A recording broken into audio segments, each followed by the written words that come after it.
If I gave you £20,000 today, most people would waste it.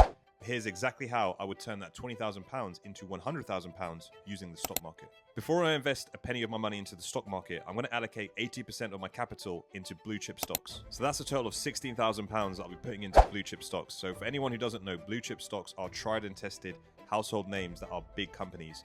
Think Amazon, think Apple, think Google. But one of my favorite things to do is to invest in blue chip stocks that have been beaten up. And that goes back to my mantra of investing in good stocks that have had some bad news. And Meta is a great example of this. This is a stock that in their recent Q3 earnings was beaten up because they got hit with a one-time tax bill that decimated their earnings per share. However, long term, I'm super bullish on Meta, so this presents a great opportunity. And I put £10,000 into Meta stock.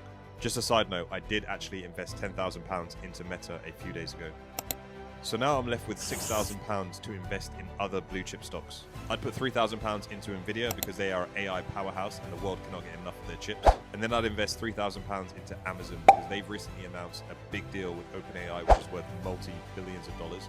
And they are going from strength to strength, particularly in their AWS or Amazon Web Services space. So I spent £16,000, I've got £4,000 left over, and I want to use that £4,000 to invest in speculative stocks. These are your higher risk, higher reward stocks. I'd go for 2 speculative stocks. First, I would invest £2,000 into Nebius because they are building an expansive data center empire that is going to feed the world. And then I'd invest £2,000 into Archer Aviation, which is an electric vertical takeoff and landing company that has crazy future potential. And that is exactly how I'd invest £20,000 in the stock market right now. I'd hold these companies over time and look to 5x on my initial investment. If you want to see more stock market investment videos and breakdowns like this, make sure to hit that follow button.